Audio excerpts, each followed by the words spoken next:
Bonsoir à tous, j'espère que vous allez bien.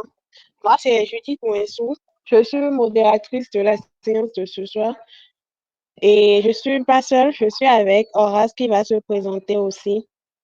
Ce soir, nous allons parler du moyen de paiement et notre invité est déjà là. Donc, sans plus tarder, Horace va se présenter, nous allons commencer à parler et aller dans le vif du sujet avec l'invité. Horace, tu es là, tu peux te présenter s'il te plaît. Oui, merci Judy. Ok, bonjour à tout le monde. Merci à tous d'être là. Moi, c'est Horace Fayomi, co-modérateur de cette formidable session avec Judith. Donc, je laisse Judith continuer. Ok. Et notre invité de ce soir, Monsieur Marion, pouvez-vous vous présenter? Bonsoir à tous, j'espère que vous allez très bien. Moi, c'est Elias Misseroun, je suis team manager chez AXA Zara et ce soir, je vais vous présenter mon héros. Ok. Et j'aimerais bien que vous partagiez votre écran si vous avez un fichier de présentation à nous faire voir, afin que nos différents invités puissent bien suivre en même temps avec vous.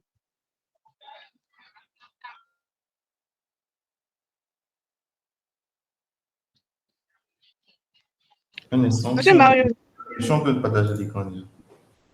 d'accord.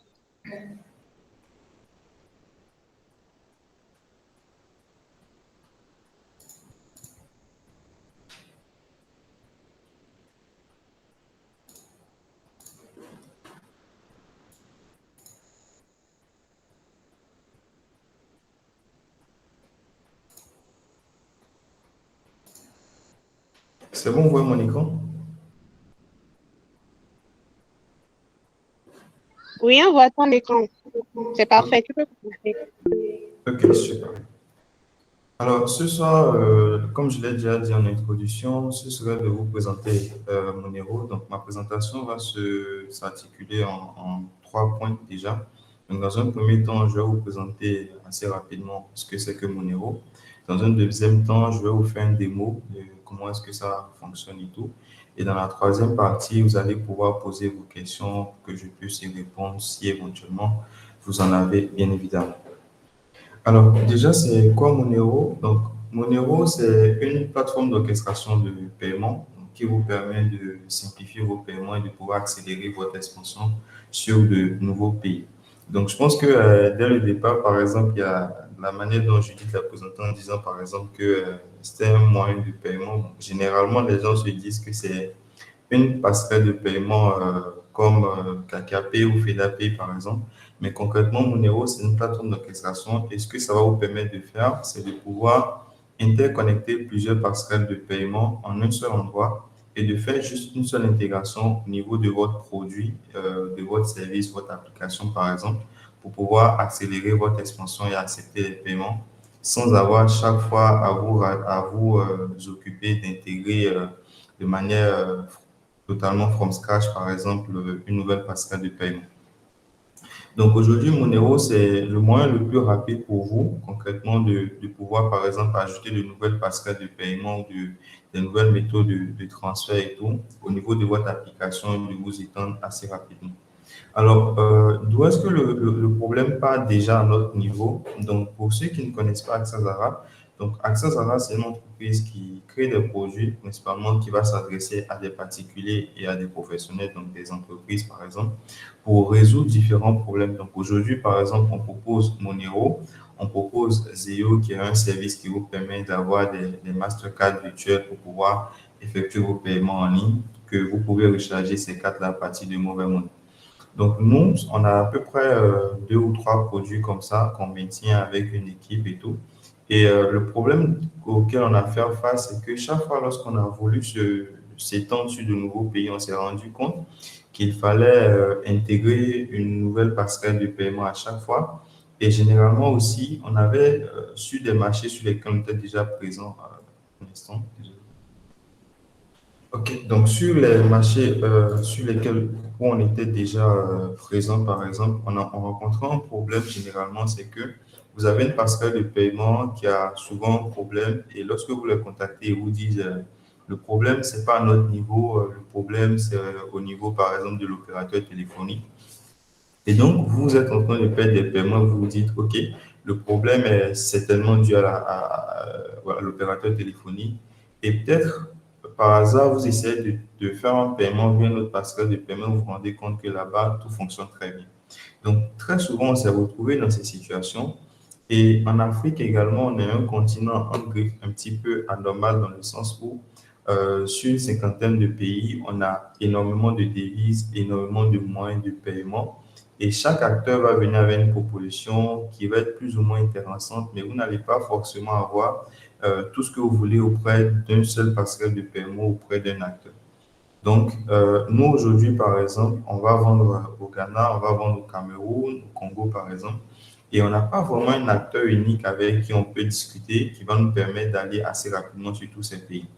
Et en tant qu'entreprise également, on a besoin de flexibilité, d'agilité parce que si on a un problème avec une passerelle, on a besoin de pouvoir switcher assez rapidement vers une autre passerelle de paiement pour continuer par accepter nos paiements parce que l'essence même de l'entreprise, c'est de pouvoir gagner de l'argent. Donc, perdre des ventes, perdre de l'argent, ça n'arrange aucune entreprise concrètement.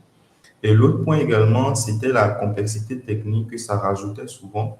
Parce que chaque fois qu'on voulait rajouter une passerelle de paiement, les passerelles de paiement n'ont pas la même façon d'être intégrées. Chaque passerelle de paiement va avoir des spécificités différentes. Donc, vous avez des passerelles de paiement, par exemple, qui vont vous fournir eux-mêmes l'ID de la transaction. Il y a d'autres qui vont demander à ce que vous générez l'ID de la transaction pour le mettre à disposition.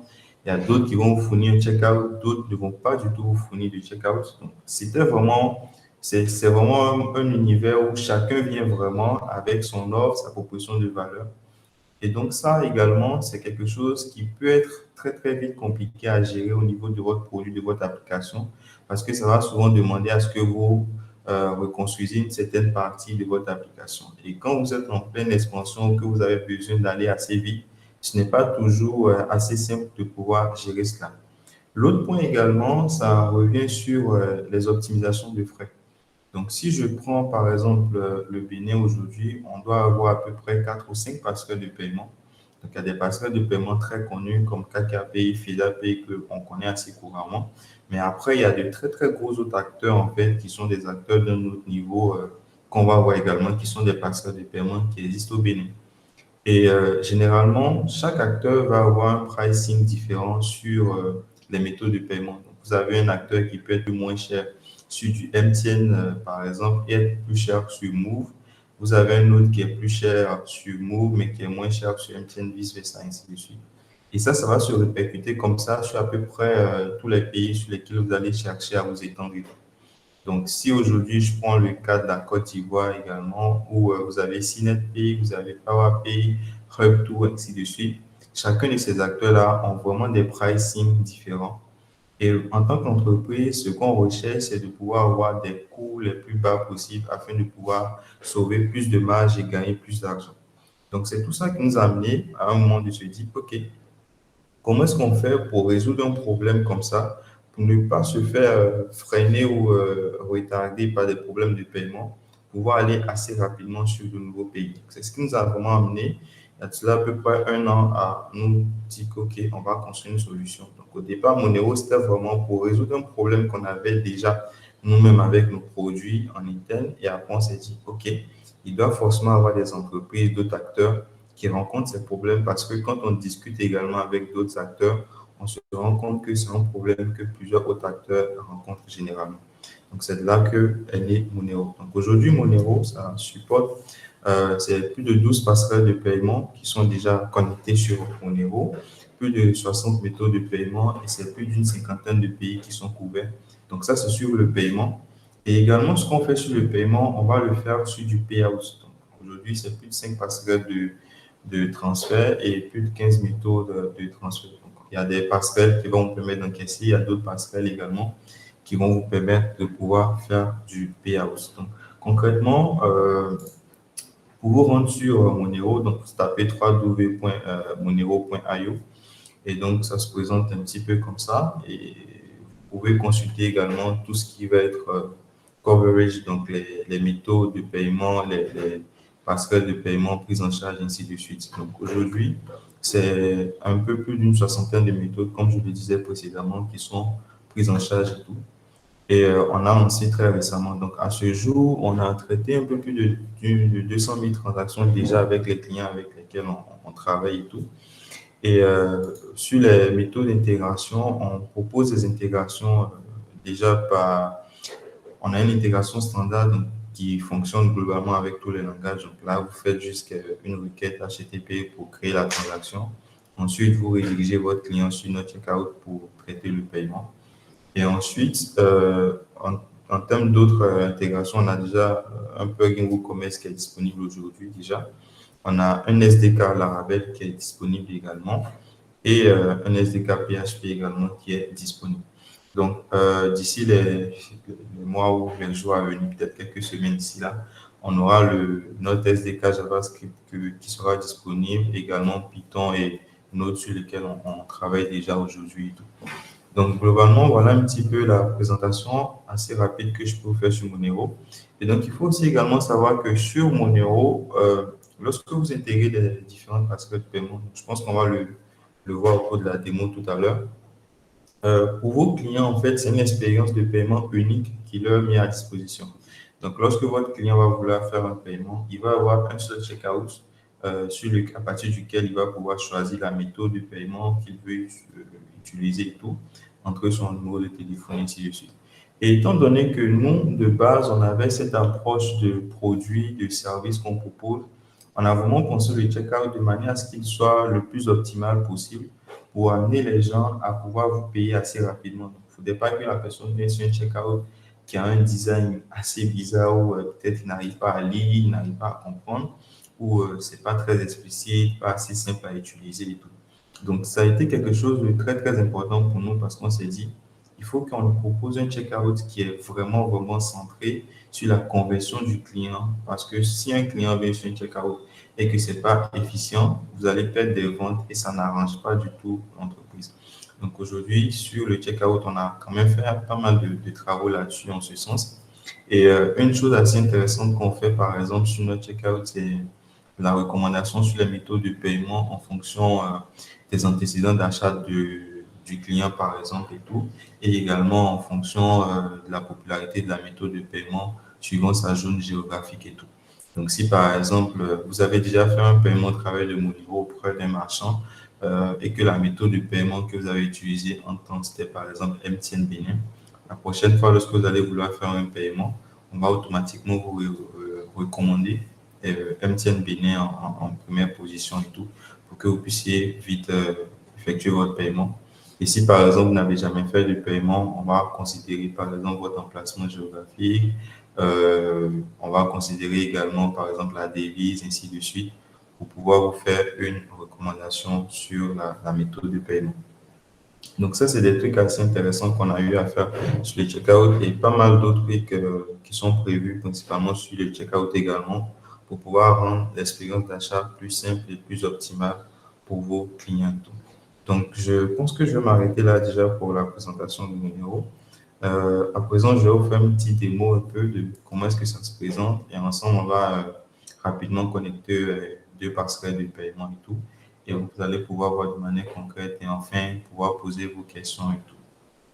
Alors, comment est-ce qu'on utilise déjà Monero de manière très simple? Donc là, moi, je suis déjà connecté. Donc, mais normalement, pour vous connecter, vous avez besoin de créer votre compte. Donc, c'est quelque chose qui se fait assez simplement. Un email, un mot de passe, vous avez créé votre compte. La seule chose qu'on vous demande au niveau de Monero, c'est de fournir, de faire votre KYC. Donc, c'est un KYC personnel. Donc, vous allez fournir principalement pour le propriétaire de l'app. Donc, vous allez fournir votre pièce d'identité ou votre passeport. Donc, c'est les deux pièces qu'on prend en charge aujourd'hui sur l'ensemble des pays où on est disponible. Et après ça, vous allez activer l'authentification à deux facteurs sur votre compte et c'est tout pour pouvoir activer votre application et passer en live. Donc, principalement, c'est ça. Sur Monero, les choses sont le service est organisé par ce qu'on appelle des apps. Donc, une app, concrètement, ça peut représenter un produit ou une application au sein de votre entreprise, par exemple. Donc, dans mon cas, par exemple, moi, j'ai déjà une appli là que j'ai appelée My Demo App que j'avais déjà créée précédemment. Mais je peux créer autant d'apps que je souhaite en cliquant juste là et tout. Et je vais juste entrer un nom pour mon application, le site web, et ensuite choisir une catégorie pour mon application. Donc, une fois que je finis de créer mon application, je vais arriver sur une interface assez similaire. Donc, dans mon cas, moi, par exemple, comme vous pouvez le voir, je suis en sandbox. Sur Monero, on propose un environnement de sandbox et un environnement live dans lequel vous pouvez, en sandbox, tester votre intégration et tout.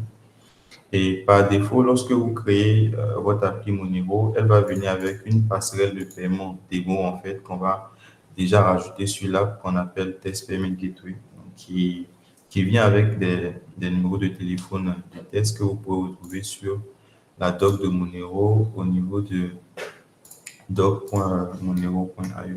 Je peux juste aller par là.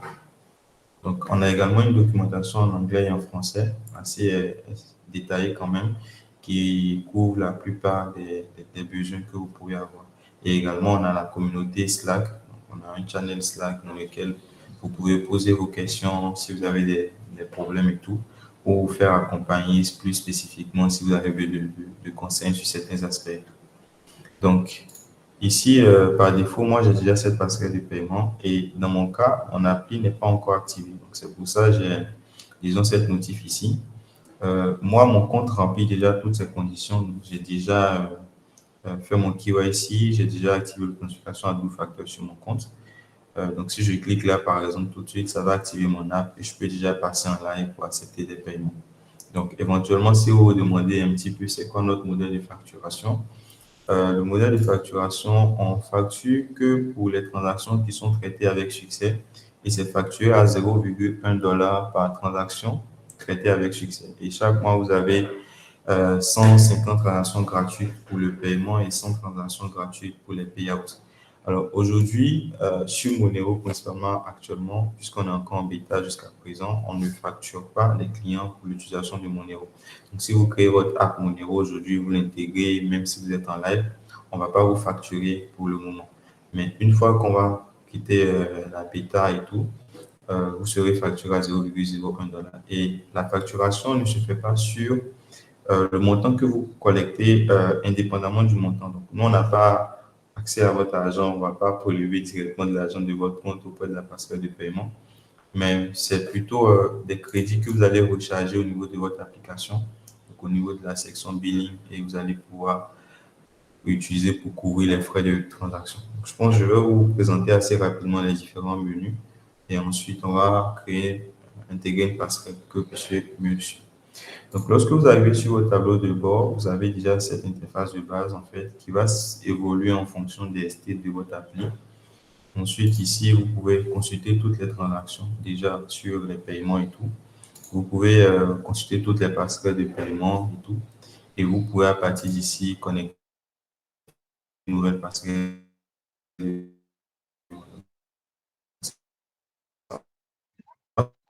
Je ne sais pas si c'est moi, mais on te Public. reçoit mal. Vous le recevez bien. Ah, tu le reçois bien. Oui, à un moment aussi, pendant environ 5 secondes, c'était pas. Environ 5 secondes, le cerveau avait passé disparu. Mais c'est bon, maintenant je pense. Ok, tu peux. C'est bon, vous me recevez? Oui, c'est bon, maintenant, c'est maintenant, on te reçoit quand. Ah, ok. D'accord. Donc, si éventuellement vous ne recevez pas, vous pouvez me faire signe. J'espère que vous voyez toujours mon écran.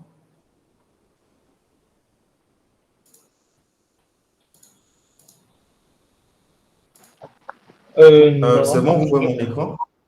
je n'ai pas vu. Maintenant c'est bon. C'est bon? Attendez. Ok. Donc, je vais essayer de parler un peu plus fort pour que vous puissiez me recevoir. Donc, si éventuellement vous ne m'entendez pas, merci de me faire signe pour que je puisse le savoir assez rapidement. Donc, je disais tantôt, en fait, qu'au niveau de Monero, vous avez la section méthode de paiement, à partir de laquelle vous pouvez connecter des nouvelles méthodes de paiement à votre compte, à votre appli Monero. Ensuite, on a la section payout, donc à peu près la même chose que sur le paiement, donc une section pour consulter toutes les transactions, une section pour ajouter des passerelles de paiement et une autre section pour pouvoir activer et désactiver des méthodes de paiement. Ensuite, vous avez la section Customer qui vous permet de consulter toutes vos transactions. Alors, petite parenthèse, moi, mon compte, il est en anglais. Donc, l'application peut être utilisée en anglais ou en français et tout. Ensuite, vous avez la section statistiques. Donc, ici, à partir de cet espace-là, vous avez des statistiques globales sur tout ce qui est paiement, peu importe la passerelle de paiement ou la méthode de paiement utilisée. Donc, vous pouvez, par exemple, voir de manière plus spécifique, c'est quoi le success rate sur une passerelle de paiement spécifique, une méthode de paiement spécifique. Donc, ça vous permet éventuellement de pouvoir adapter votre stratégie de paiement, savoir quelle est la méthode de paiement la plus utilisée ou lequel est le plus performant pour votre business. Donc, à propos de la même chose, vous l'avez également sur les payouts. Donc, vous pouvez également voir toutes ces statistiques. Ensuite, vous avez une section report qui vous permet de créer des rapports de données, en fait. Par exemple, si vous avez besoin de fournir un historique de toutes les transactions à votre comptable, vous pouvez à partir d'ici créer des rapports de données spécifiés, la période, la devise, le type de transaction, est-ce que c'est des transactions success, échouées, etc. Et vous pouvez l'exporter en différents formats Excel que vous allez pouvoir mettre à disposition de vos équipes en cas de besoin. Ensuite, on a la section développeur. Donc, c'est une section dans laquelle vous allez pouvoir créer des clés API pour faire vos intégrations. Et vous avez également une autre section là-dedans qui vous permet de définir vos webhooks pour pouvoir recevoir des notifs en temps réel lorsque le statut d'une transaction va évoluer. Ensuite, vous avez la section billing, donc facturation, à partir de laquelle vous allez pouvoir recharger des crédits en fait sur votre application Monero pour pouvoir couvrir les frais de transaction. Donc, par exemple, je peux décider de recharger 500 crédits, par exemple, sur mon appli et ça va permettre de couvrir les frais pour 500 transactions traitées avec succès. Ensuite, vous avez la section Team, à travers laquelle vous allez pouvoir ajouter d'autres collègues, d'autres coéquipiers de votre entreprise avec des niveaux de rôles différents. Donc, aujourd'hui, sur Monero, on a trois niveaux. On a les admins, on a les développeurs, on a les membres simples. Donc, chacun de ces membres va pouvoir faire des actions spécifiques au niveau de votre app. Donc, vous pouvez les inviter. Et vous avez également un audit log qui vous permet de consulter tout ce que chaque membre de l'équipe a effectué. Donc, en zoomant là-dessus, vous avez plus de détails tels que la ressource spécifique qu'il a eu à changer, etc. Et tout. Et enfin, vous avez la section Settings, donc, qui vous permet de mettre à jour quelques paramètres de votre application. Donc, mettre à jour, par exemple, l'icône de l'appli, le site web, etc. Ou récupérer, par exemple, l'ID de votre app, éventuellement pour des besoins de support. Et ensuite, vous pouvez désactiver des notifs comme par exemple la réception des notifications de paiement ou par exemple la notification pour les reçus de paiement qui sont envoyés automatiquement à vos clients. Et la possibilité de les désactiver. Alors, ça, c'est quelque chose d'assez intéressant qu'on propose sur Monero. De pouvoir gérer pour vous le paiement en francs CFA, donc au Bénin, au Togo, par exemple. Et vous avez une autre passerelle de paiement qui vous permet, en activant la conversion automatique des devises ici, par exemple, vous pouvez définir un taux de correction donc pour ajuster le taux de correction qui sera appliqué lors du paiement.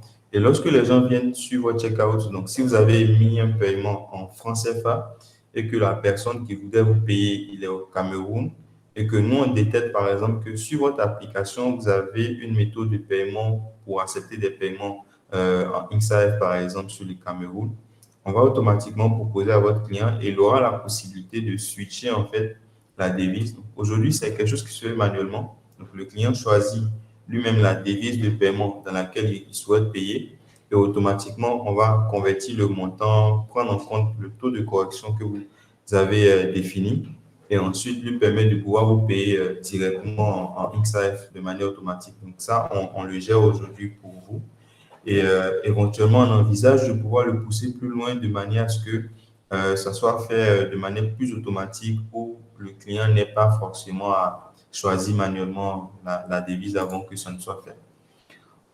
Et enfin, vous avez le checkout. Donc, aujourd'hui, sur Monero, on propose deux modèles de checkout. Donc, les checkouts portent des noms de villes africaines. Donc, on a un checkout qu'on appelle Abidjan et on a un deuxième checkout qu'on appelle Cotonou.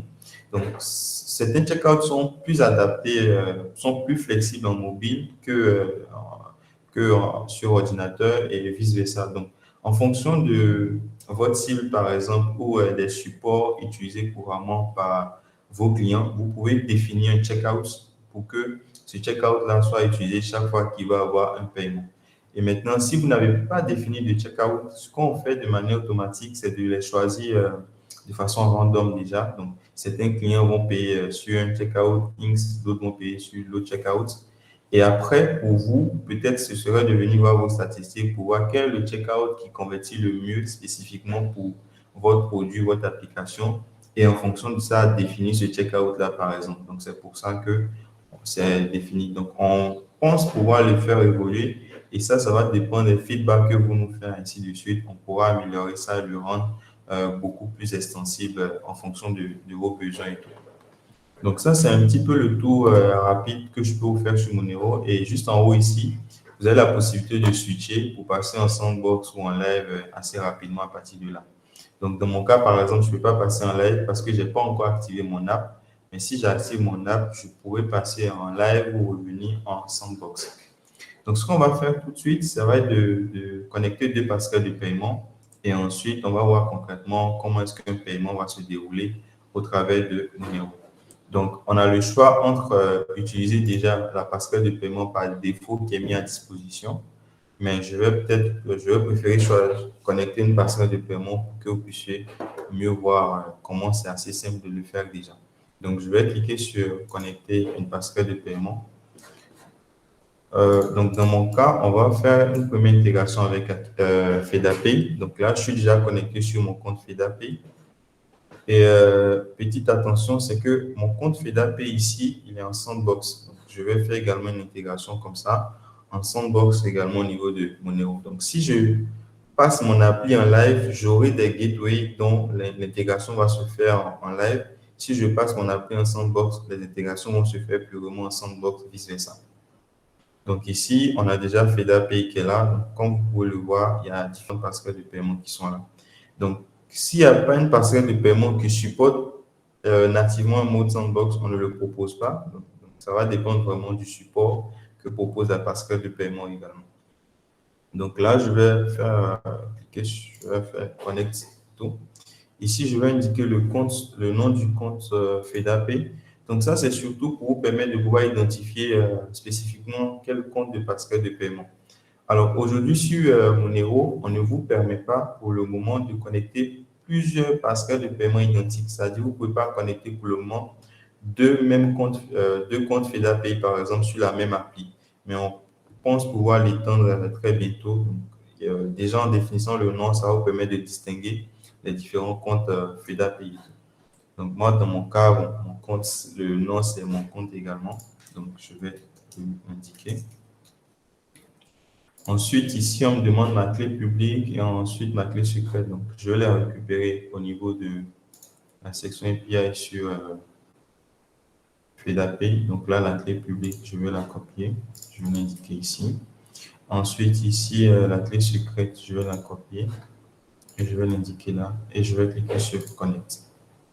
Donc, une fois que la connexion est faite comme ça, on va me mettre à disposition un lien de webhook que je peux copier et que je vais rajouter au niveau de FedApay pour que FedApay puisse notifier assez rapidement Monero. Mais une chose aussi est de savoir qu'on a quand même un système assez redondant, donc même si on ne reçoit pas des notifs, ce qui arrive très souvent avec les passerelles de paiement local, c'est que souvent, il y a des passerelles qui ne vont pas vous faire les notifs à temps, etc. Donc, on arrive également à gérer cela assez bien pour le moment et tout. Donc, je clique sur Webhook ici, je vais le rajouter. Désactiver la vérification CSL, non. Ensuite, désactiver le webhook lorsque ça génère des erreurs. OK. Donc, je vais recevoir tous les événements. Donc, je vais cliquer comme ça pour ajouter. Donc voilà, c'est tout. Là, je viens de rajouter mon webbook ici. Donc dès qu'il y aura une transaction, quelqu'un va informer mon numéro pour que le paiement puisse être fait évoluer. Donc là, je fais donne et tout, je confirme. Et donc là, la passerelle de paiement vient d'être rajoutée.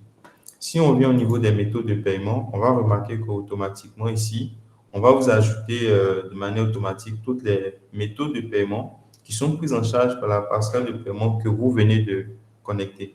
Donc, dans notre cas, par exemple, on remarque que FEDAPay supporte Free Money, Sénégal, et ainsi de suite. Toutes ces méthodes sont déjà là. Donc, maintenant, il ne me reste plus qu'à activer les méthodes de paiement spécifiques que j'ai envie de permettre à mes clients pour qu'ils puissent faire leur paiement. Donc ici, je vais juste activer MTN Bénin, par exemple, comme ceci. Et donc, en un clic comme ça, j'ai déjà activé en fait la méthode de paiement. Donc, elle sera disponible sur les checkouts. Et par la suite, on va voir un petit peu comment le switcher également. Donc, la deuxième passerelle de paiement qu'on va connecter, ça va être KakaPay. Donc là, je suis déjà également connecté sur un compte KakaPay ici. Je vais cliquer comme on l'a fait précédemment, hein. Donc, je reviens dans Gateway, Connect Gateway. Donc là, j'ai KakaPay, Connect KakaPay. Donc, le nom du compte, donc ici, c'est Jackie Business. Donc, je le remets. La clé publique, donc je la récupère au niveau de la section développeur ici, comme ça. La clé privée. Et enfin, la clé secrète. Je clique sur le bouton connecter. Et ici, je vais avoir l'URL du webhook. Et ici également, je vais avoir en fait la clé secrète à utiliser pour le webhook parce que KakaPay supporte en fait des clés secrètes pour les webhooks. Donc, ce qui n'était pas précédemment le cas, par exemple, sur FEDAPay. Ah ben là, je suis déconnecté. Donc, pour l'instant, je me reconnecte.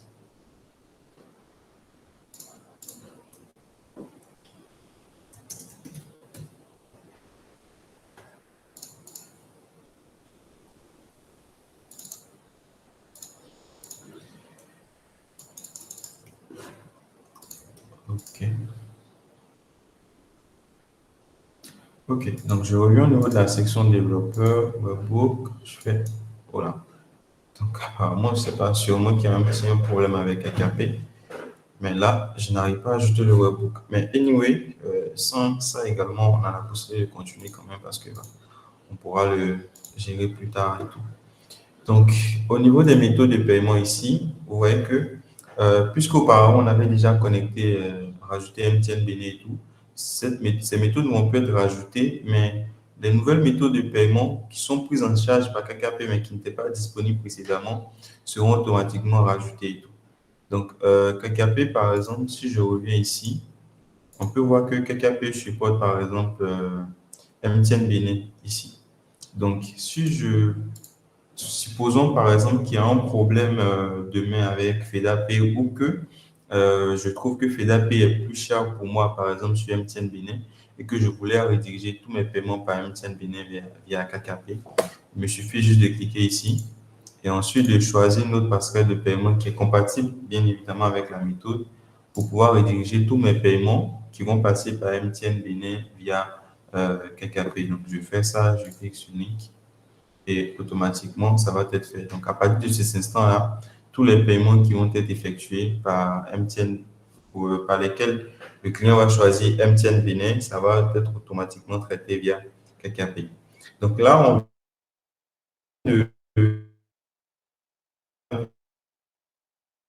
on peut également move.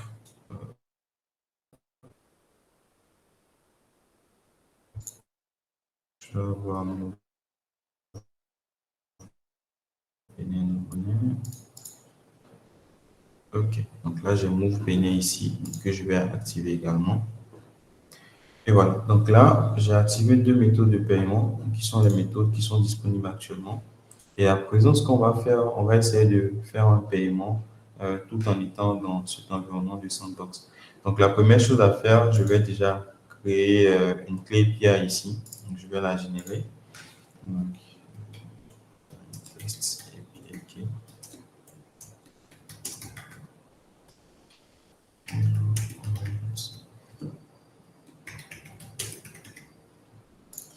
vous avez la possibilité de définir une date d'expiration pour la clé. Donc, si vous n'avez pas envie de définir, vous pouvez laisser ça vide et tout. Donc, ici, les clés sont en vue unique. Donc, c'est au moment où vous créez la clé, vous pouvez le voir et tout. Donc, c'est recommandé de le conserver. Donc, par exemple, si vous avez un gestionnaire de mots de passe au sein de votre entreprise, vous pouvez l'enregistrer au sein de votre gestionnaire de mots de passe, par exemple. Ensuite, ici, moi, j'avais déjà un petit peu préparé ma requête. Donc, en gros, pour initier une transaction, on va faire une requête POST sur API Monero, sur l'API de Monero et tout. Donc, tout ça est documenté explicitement au niveau de la doc de Monero. Donc, si vous venez sur Standard Integration, vous avez les paramètres à fournir, la requête, etc. Donc, il y a pas mal de paramètres que vous pouvez passer pour initier votre transaction. Donc ici, moi, je vais juste je vais juste enregistrer ma clé API en barrière et tout ici. Et ensuite, je vais faire la requête pour initier la transaction. OK, donc API, est-ce que j'ai envoyé ma clé? Ah, OK, c'est pas envoyé.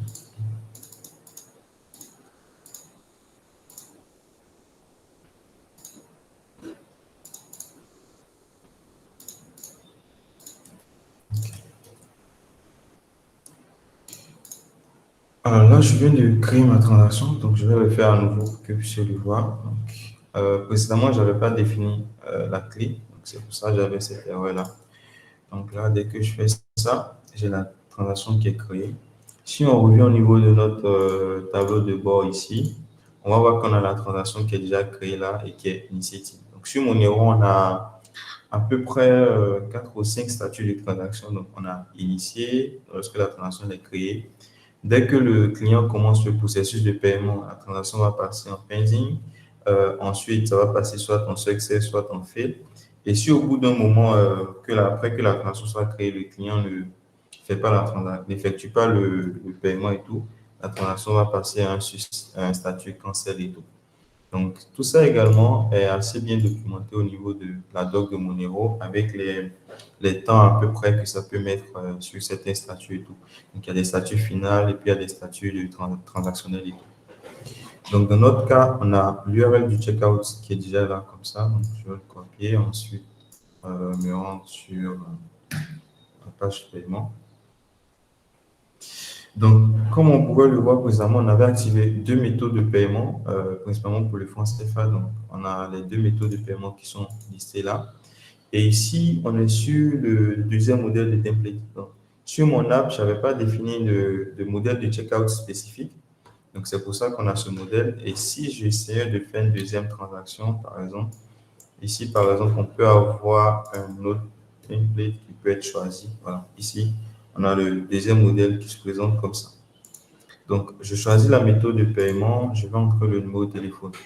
Et encore une fois, on est en sandbox et on est en train de, par exemple, je crois que MTN est défini sur KKPay. Donc, du coup, on va utiliser le numéro en fait de test de KKPay pour l'environnement de sandbox et tout. Donc, au niveau de la doc également, on a bien documenté ici. Et donc, pour les passerelles de paiement qu'on supporte en Sandbox, vous avez le lien pour aller vers les instructions de Sandbox directement à partir de là, pour pouvoir voir les numéros du test qui sont mis à disposition. Donc, pour KKPay, si on a envie de faire un paiement, stimuler un paiement qui est effectué avec succès, on a ce numéro-là. Donc, on va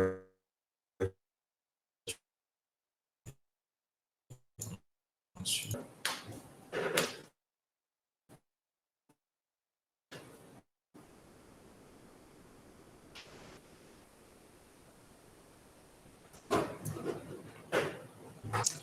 OK. Pardon, il y a un petit souci avec le budget de KKP.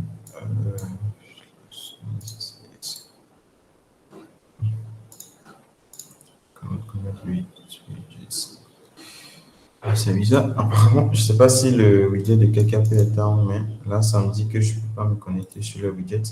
Donc, déjà, en fait, sur Monero, pour chaque passerelle de paiement, les intégrations vont être distinctes. Donc, la manière dont les paiements vont être traités, ça va se faire en fonction de ce que la passerelle de paiement met à disposition. Donc, il y a des passerelles de paiement où on va faire le paiement totalement en direct. Donc, il n'y aura pas un checkout final de la passerelle de paiement qui va être chargé pour le client. Pour certains, on sera obligé de le faire et tout. Là, j'ai comme l'impression qu'il y a un souci avec le budget de KKP. Donc, ce qu'on va faire, je vais ramener mes paiements de MTN sur FedApay. Et ensuite, on va récupérer le numéro de test au niveau de FedApay.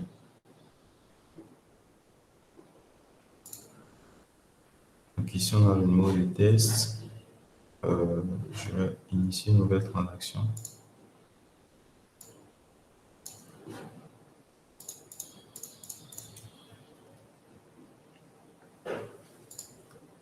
Ensuite, je vais récupérer le numéro. Merci.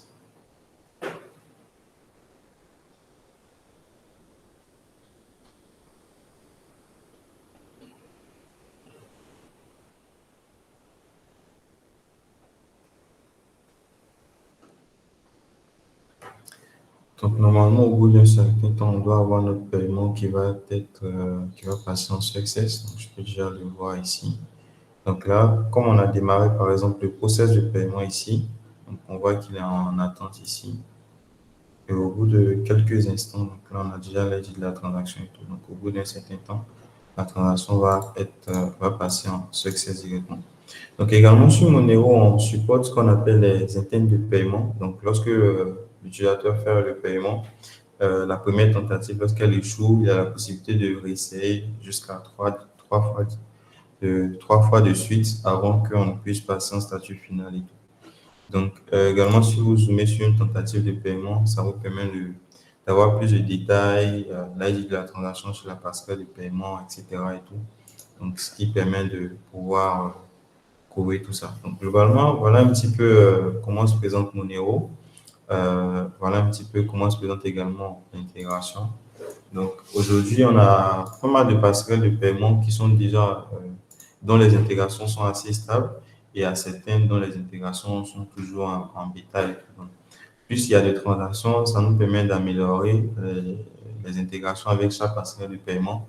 Et au fur et à mesure, lorsque l'intégration est assez stable au niveau de qualité qu'on a défini et tout, on va faire passer la passerelle de paiement là en live définitivement chez nous. Donc, voilà un petit peu. Donc, je pense que c'est la fin déjà pour la démo. Je vais vous laisser poser vos questions si éventuellement vous avez des questions, des demandes particulières et tout. C'est le moment de... Ok, Alors, merci beaucoup, Elia, pour la présentation. Et on va gérer la foire aux questions. Donc, ceux qui ont des questions vont Merci. lever la main. Et Horace va désigner pour qu'on puisse commencer la foire aux questions. Horace, je te laisse la parole. oui, alors, merci Elias pour cette captivante, super intéressante présentation. Bon, est-ce que tu veux répondre aux questions en même temps ou bien on te pose la question, tu réponds bien aux autres d'abord ensuite? Je pense que peut-être ce qu'on va faire, c'est de répondre au fur et à mesure. Comme ça va éviter peut-être que les questions se dupliquent éventuellement. Ok, ça marche. Donc, je pense qu'il y a Judicaël qui était déjà le tout premier à avoir des questions. Donc, je vais laisser Judicaël commencer. D'accord. Bonsoir Elias, bonsoir toute la communauté. Déjà, félicitations pour l'outil. Bien designé, il a des fonctionnalités qui sont intéressantes. Alors, j'irai droit au but. La solution en l'état actuel, elle est intéressante.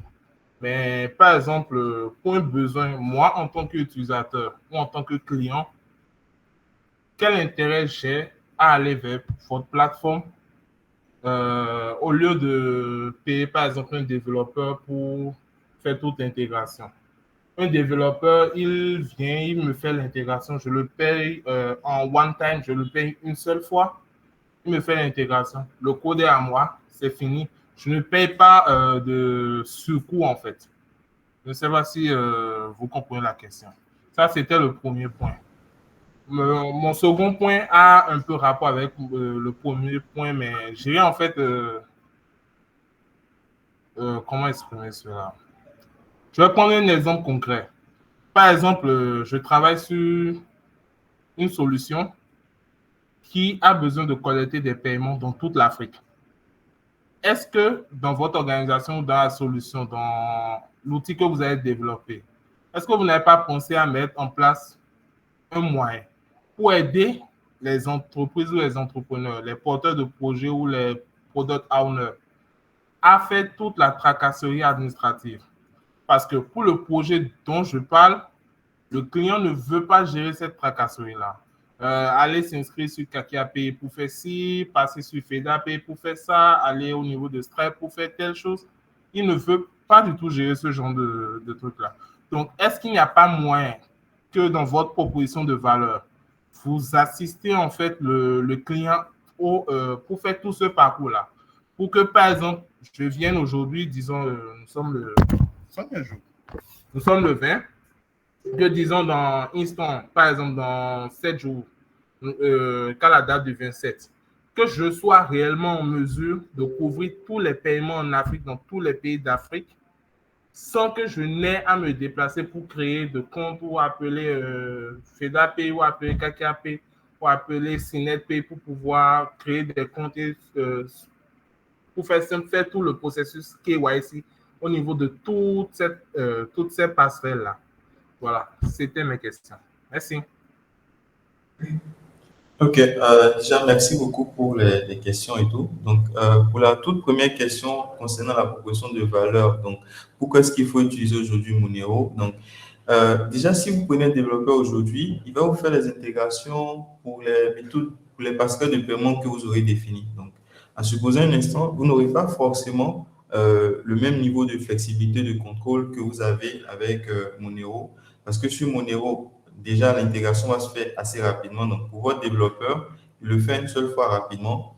Et chaque fois qu'il y a une nouvelle passerelle de paiement, au niveau de Monero, ça s'étend, ça évolue. Donc, récemment, par exemple, on a 2 nouvelles passerelles de paiement qu'on a rajoutées, qui sont des passerelles de paiement assez récentes et tout. Donc, par exemple, dans ce cas, vous serez obligé d'aller appeler votre développeur, de lui dire, OK, j'ai 2 nouvelles passerelles de paiement qu'il faudrait venir m'intégrer à nouveau. Deuxième chose, au niveau des passerelles de paiement, vous n'avez pas le même niveau de support. Donc, c'est-à-dire, il y a certaines passerelles de paiement qui vont vous offrir certains avantages que d'autres ne vont pas vous offrir sur la partie technique, par exemple. Au niveau de Monero, on standardise tout ça. Vous avez un seul format de réponse, une seule communiquer. Derrière, en fait, nous, on va s'occuper de gérer, combler cela. Et en dernier point, je dirais également le contrôle et la flexibilité, c'est-à-dire demain, si j'ai envie de switcher tous mes paiements de MTN vers une passerelle de paiement, bah, j'ai une interface à partir de laquelle je peux le faire assez rapidement. Donc, à titre d'exemple, aujourd'hui, Access Arabe, par exemple, il arrive qu'on ait des problèmes sur des méthodes de paiement des passerelles. Ceux du service client, par exemple, le font sans forcément avoir à attendre, par exemple, qu'un développeur vienne faire une configuration supplémentaire. Donc, ça se fait assez immédiatement parce qu'au niveau du service client, il y a un client qui vient tout de suite qui leur dit, eh ben, mes paiements, j'ai essayé de faire un paiement par Orange, par exemple, qui n'a pas marché et tout. Je peux automatiquement, eux, ils peuvent voir cela de près, basculer vers une autre passerelle de paiement qui est plus fiable pour cela et tout, et lui permettre d'avancer. Donc, ça, c'est déjà quelques avantages. Mais aujourd'hui, il faut aussi comprendre que Monero, là, on est à vraiment une première version. Il y a pas mal de trucs qui sont prévus, par exemple, pour venir, comme par exemple de l'auto-switch, où on va monitorer les fonctions de paiement directement auprès des passerelles de paiement. Et lorsque le passerelle de paiement ne répond pas ou il y a un problème, on va automatiquement faire ces basculements-là pour vous sur une stratégie d'orchestration que vous aurez peut-être définie préalablement. Donc, tout ça, c'est des trucs aussi sur lesquels on travaille, la conversion automatique des devises, la centralisation de vos données en un seul espace. Parce que si votre développeur il vous intègre, je suppose il vous intègre plusieurs passerelles de paiement, vous n'avez pas tous vos données en un seul endroit. Vos données sont chez chaque passerelle de paiement. Donc, les réconcilier, il faut repasser chez chaque passerelle de paiement, ainsi de suite. Donc, ça, c'est pour le premier point. Alors, pour le deuxième point, en ce qui concerne la simplicité sur le process, aujourd'hui, ce qu'on fait déjà, on offre deux choses déjà aux entreprises, c'est que avec certaines passerelles de paiement, on a des accords d'introduction. Donc, si par exemple, vous aimeriez avoir un compte chez QoS, par exemple, nous, on a un accord d'introduction. Donc, on peut vous introduire auprès de QoS pour que d'ici 24 à 48 heures maximum, votre KYB soit fait assez rapidement pour que vous puissiez passer en live le plus tôt possible. Donc, ça, on l'a avec quelques passerelles de paiement. On ne l'a pas avec toutes les passerelles de paiement qui sont là pour le moment, mais c'est quelque chose qu'on envisage d'étendre. Et donc, ça, c'est le premier point. Le deuxième point, c'est que si aujourd'hui, vous avez besoin de conseils, par exemple, sur votre stratégie de paiement, c'est-à-dire, je veux aller sur tel pays, je voudrais accepter des paiements sur tel pays, nous, on est capable aujourd'hui de vous orienter en vous disant, OK, sur tel ou tel pays, supporter telle méthode de paiement est assez importante, travailler avec tel ou tel passerelle de paiement. Voilà un petit peu les difficultés que vous allez rencontrer ici, etc. Parce qu'aujourd'hui, on a quand même fait une expérience avec pas mal de passerelles de paiement et activement, on travaille activement à peu près avec 5 passerelles de paiement généralement en live. C'est-à-dire, sur nos produits aujourd'hui, généralement, on va travailler avec 5 passerelles de paiement de manière constante en temps réel et tout. Donc, il y a ça qu'on fournit. Et maintenant, si ça doit être poussé plus loin, donc ce que vous demandez dans ce cas, euh, ce que vous pouvez, dans ce que vous demandez, si ça va être poussé un peu plus loin, par exemple, c'est-à-dire, vous n'avez pas forcément besoin de ne pas avoir de compte chez KKP, etc., ou FEDAPay pour ne pas avoir à gérer, en fait, ces dernières manches-là, en fait. Aujourd'hui, c'est quelque chose qu'on ne propose pas parce qu'il y a une contrainte réglementaire autour de cela. Donc, ça s'appelle des activités de MWare, donc Merchant of Records. Donc, c'est quelque chose qu'on a essayé de regarder de plus près, mais qui a ses contraintes tant au niveau réglementaire qu'au niveau technique, etc. Donc ça, c'est vraiment un autre type d'activité qui peut-être avec le temps, on pourrait le proposer éventuellement, mais aujourd'hui, c'est quelque chose qu'on ne propose pas. On ne gère pas en fait vraiment cette dernière manche-là. Vous avez forcément besoin d'avoir votre compte auprès de chaque passerelle de paiement et ensuite, au niveau de Monero, les intégrer nous permet de prendre cela en charge. Donc, je crois qu'il y a quelqu'un qui a mis un commentaire pour dire que ça pouvait être automatique et tout. Ouais, bon, je pense, ouais, éventuellement, on va l'envisager pour pouvoir le faire de manière plus automatique. Mais pour le moment, les introductions, ça se fait, disons, un peu manuellement, hein. Dès que vous contactez, par exemple, le support client, on vous introduit. On envisage d'y mettre quelques notices sur les passerelles de paiement qu'on prend en charge en introduction pour que vous puissiez savoir directement, OK, pour cette passerelle de paiement-là, je peux déjà faire une demande pour qu'on puisse m'introduire assez vite. Donc, voilà un petit peu, je ne sais pas si ça répond assez bien à vos questions ou si éventuellement vous avez d'autres petites demandes.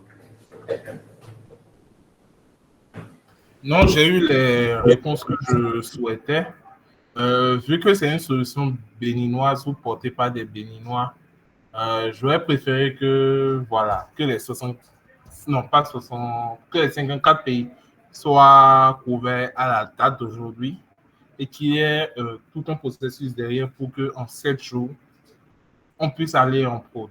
Si c'était le cas, alors moi, de mon côté, je pourrais faire les recommandations qu'il faut pour que ce soit votre solution qui soit préférée au lieu que, voilà, qu'on passe par des providers, euh, des champions d'ailleurs, si je peux le dire comme ça.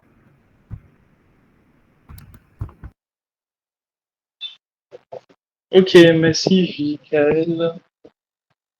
Merci Elias. Bon, peut-être pour enchérir un peu sur la réponse d'Elias, par rapport au produit, par rapport au fait que oui, une entreprise doit être que décider d'embaucher un dev et faire le produit, faire en tout cas ce dont il a besoin et, et, et continue. Mais bon, cela rajoute une couche de plus en fait la maintenance, c'est carrément un petit produit, un petit module qui module l'entreprise. Et ça a un coût, la maintenance de ça a un coût. Donc, je pense que c'est une petite start-up ou bien des petites entreprises. Elles préfèrent se focaliser sur la partie métier de leur business et, et déléguer un produit qui s'est spécialisé dans ça comme Monero pour gérer la partie finance. Donc, je pense que ça va dépendre de l'entreprise et de ses objectifs. En tout cas, qui d'autre a de questions? Je ne vois plus de mains levées. Normalement, il doit y avoir plus de questions.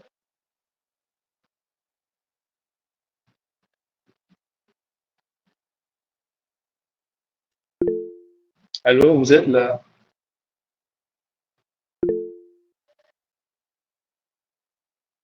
Ok, il y a Promas qui a levé la main. Promas? Ok, on ira avec Promas d'abord.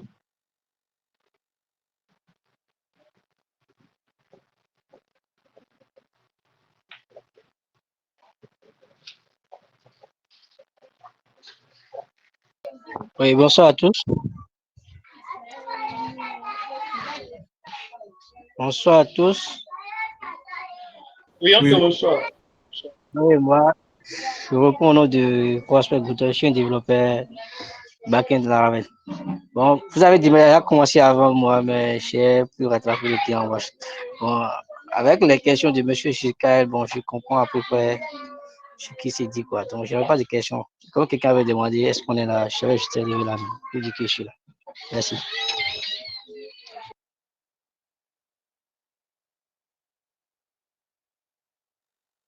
Ok, merci.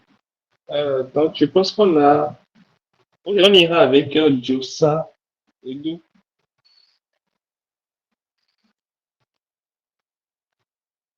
Josa Edu est là.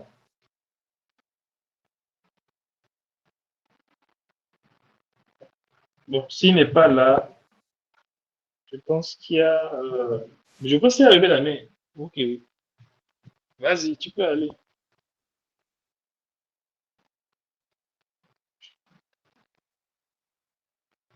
On ne te reçoit pas. Et Josa, Monsieur Edo, vous êtes là? Il n'est plus on là. dirait oui, on dirait qu'il ne peut pas pour le Ah, moment. on Donc, va la... oui, ça l'a dit.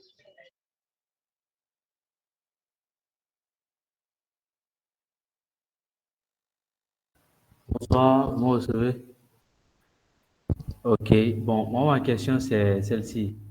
Est-ce que il n'y a pas de problème il n'y a pas de latence, c'est-à-dire, déjà, il faut passer par Monero qui contacte, comment on appelle, les agrégateurs qui vont maintenant contacter, comment on appelle, et qui vont maintenant contacter les services en question, par exemple MTN. Donc, il y a déjà le serveur de Monero qui contacte le serveur de Kakia Pay, qui contacte le serveur de MTN. Est-ce qu'il n'y a pas, vous n'avez pas de problème de latence, ce n'est pas vraiment lent? Bon, c'est juste la question que j'avais parce que j'ai observé un peu, comment on appelle, et le sandbox de tout à l'heure, j'ai l'impression que ça a pris un peu de temps parce que les sandbox, bon, habituellement, ça ne prend pas vraiment de temps et pour te renvoyer comment on appelle ton statut succès en fait. Donc, c'est tout ce que, comment on appelle, et j'avais comme question. Merci. ok, merci pour la question. Bon, concrètement, aujourd'hui, il n'y a pas vraiment de latence. Du moins, aujourd'hui, on n'observe pas vraiment de latence. Encore une fois, ça va aussi dépendre de la passerelle de paiement. Donc, il y a des passerelles de paiement qui, globalement, vont avoir un temps de traitement des transactions beaucoup plus lent. Donc, ça, on en a vraiment connaissance des problèmes directement au niveau des passerelles. Donc, souvent, on leur fait un feedback pour leur faire des retours sur ça. Mais globalement, aujourd'hui, pour la plupart des transactions qu'on traite, c'est assez rapide avec les passerelles de paiement et tout. Sauf s'il y a peut-être un check-out supplémentaire qu'il faut peut-être charger pour la passerelle de paiement. Excepté ça, en général, on n'a pas vraiment de latence.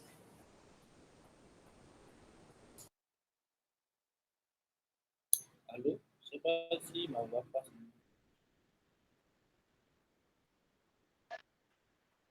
Allô? Oui, vous recevez. Oui, en façon, on te reçoit. Ok, ok. Je pense que j'avais un problème avec mon micro. J'ai pas du tout suivi le début. Maintenant, la question que je voulais poser, moi, l'un des gros problèmes que j'ai avec les agrégateurs de paiement, essentiellement, c'est tout ce qui est lié au payout. Et j'ai vu qu'il y a des payouts qui sont intégrés sur ce que je voudrais savoir, est-ce que les payouts qui sont sur Monero, ça marche réellement? Et avec quel agrégateur ça marche, avec quel provider ça marche réellement? Ok, bon, déjà les payouts sur Monero, ça marche vraiment. Donc, si vous faites une demande de payout également, au niveau de Monero, on va l'exécuter normalement par les API dédiés au niveau de la passerelle de paiement, comme cela se doit. Maintenant, quand vous dites vous rencontrez un point avec les passerelles de paiement sur le payout, concrètement, c'est à quel niveau ça se situe? Est-ce que, par exemple, quand vous faites une demande de payout vers la passerelle, c'est pas exécuté? Concrètement, c'est quoi le problème? En fait, bon, je ne sais pas si je peux donner des noms, ça c'est pas grave. Par exemple, j'utilise principalement FedaPay et KKP, et sur tous les deux, je ne peux pas faire de payout. Récemment, j'ai commencé par utiliser aussi, et eux aussi, après, je ne peux pas faire de payout. Je peux juste faire des remboursements sur des opérations que le client a fait, mais je ne peux pas directement initier un paiement depuis mon compte en fait. D'accord, je vois. Bon, déjà, sur certaines passerelles de paiement, ça demande à ce que vous fassiez une demande supplémentaire. Je sais par exemple que pour quelqu'un paye, pour pouvoir faire des payouts via le API, vous devez passer en forfait pro. Donc, si vous êtes en forfait pro, que vous avez du solde sur votre balance, vous pouvez faire des payouts. Pour FedaPay, c'est à peu près le même process. Je crois que vous envoyez un mail là-bas et tout pour pouvoir avoir la possibilité de le faire. Par contre, au niveau de COSIC, je ne sais pas plus spécifiquement quel point vous rencontrez avec eux, mais normalement, si vous avez du solde sur votre balance et que vous faites la requête de payout, normalement, ça s'exécute. Maintenant, après, il peut y avoir quelques petites contraintes. Ça va dépendre des passerelles. Il y a par exemple des passerelles qui vont vous exiger de faire le payout, de faire les payouts uniquement vers les méthodes par lesquelles vous avez collecté. Donc, si vous encaissez de l'argent au Togo, par exemple, vous ne pouvez faire qu'un payout vers le Togo, ainsi de suite. Ça, c'est vraiment des spécificités qui sont propres à chaque passerelle de paiement. Donc, aujourd'hui, sur Monero, on supporte les payouts via KKP, via QoS. Pour FedaPay, on ne le supporte pas encore, principalement parce qu'il y a cette étape supplémentaire là où il faut leur envoyer un mail et tout ça pour activer. Et c'est aussi valable parfois aussi sur certaines méthodes de paiement, comme le paiement par carte sur certaines passerelles de paiement où il faut faire des demandes spécifiques pour ça. Donc, c'est vraiment propre à chaque passerelle de paiement, etc. Mais au niveau de Monero, si vous faites votre demande de payout, nous, on va la traiter correctement comme cela se doit, la transmettre à la passerelle de paiement, la monitorer, vous retournez le statut final avec les notifs comme cela se doit.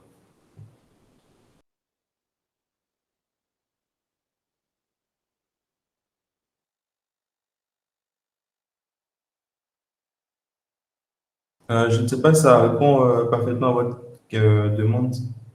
Maintenant, Oui, je pense que si ça répond. vous avez un problème de plus près, peut-être c'est de contacter le support client ou bien via le Slack et tout.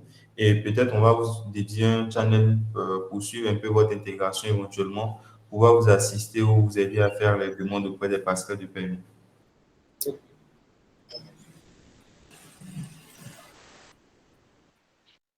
Ok, donc merci Elias.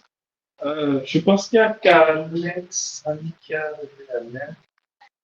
Oui, donc Alex, tu peux y aller. Oui, bonsoir à tous. J'espère que vous allez bien. Moi, j'ai deux questions, mais avant, j'aimerais déjà féliciter l'équipe de la Sazara pour le travail qu'il y a derrière Monero.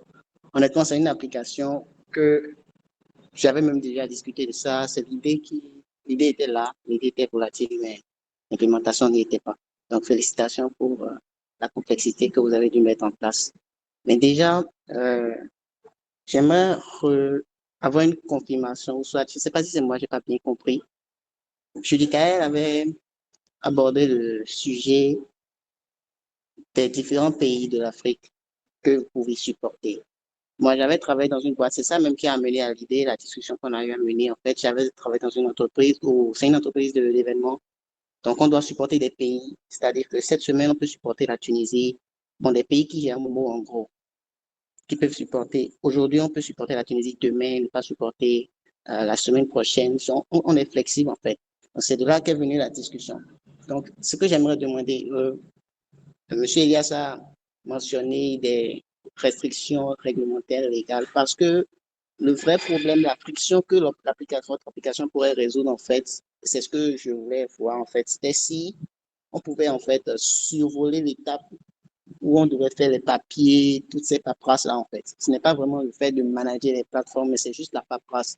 Parce que je me souviens, par exemple, l'Easycash, où, bon, je me souviens, il y avait un agrégateur qui nous avait carrément demandé, comment on appelle, un casier judiciaire pour être sûr que, en tout cas, c'était dans les papiers, ça nous avait bien vu, en fait. Donc, je me demandais, est-ce qu'il n'y avait pas un moyen de survoler ces étapes-là?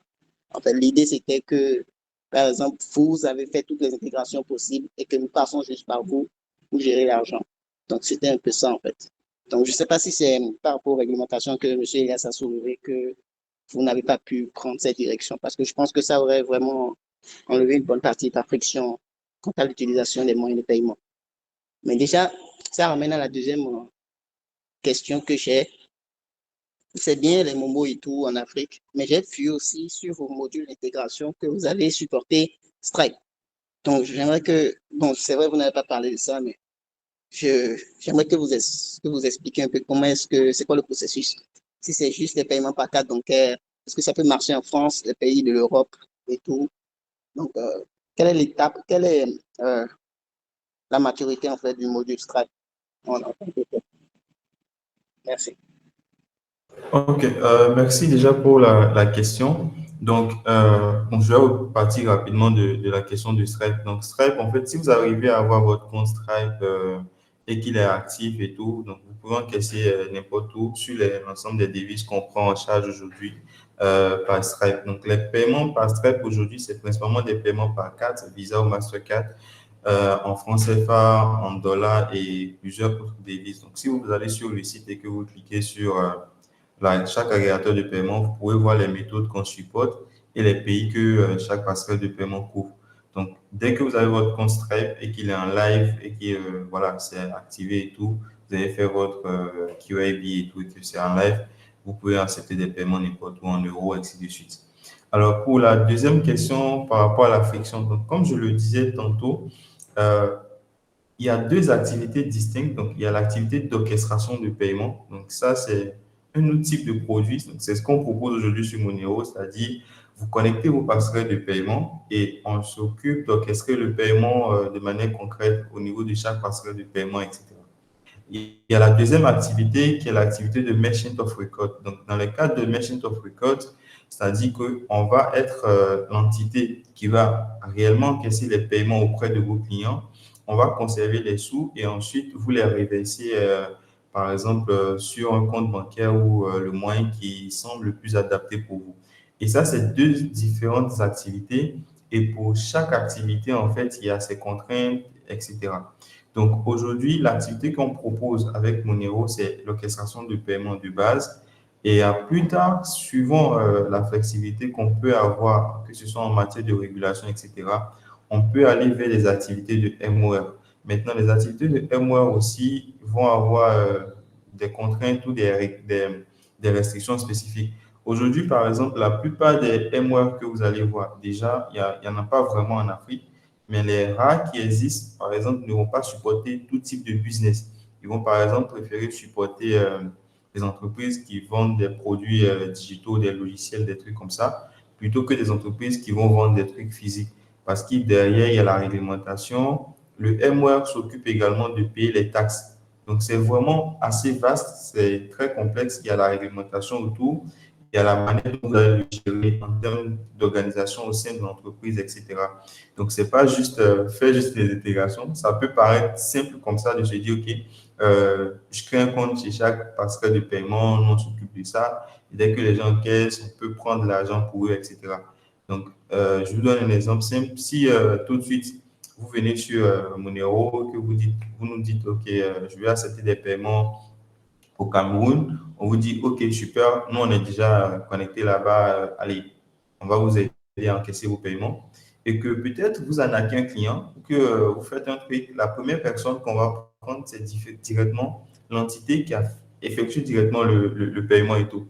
Donc, nous, on va se retrouver directement à avoir une demande, peut-être un cashback, si c'est des paiements par carte, etc. Et il va falloir gérer en fait cela et tout. Donc, ce qui fait même déjà ça. Deuxièmement, si on doit faire un MOR, les MOR ont aussi un coût. Donc, généralement, si vous allez vers un MOR, vous allez vous retrouver à peu près 10% de frais de transaction. Donc, c'est très, très souvent plus cher qu'une passerelle de paiement classique. Et c'est deux activités distinctes.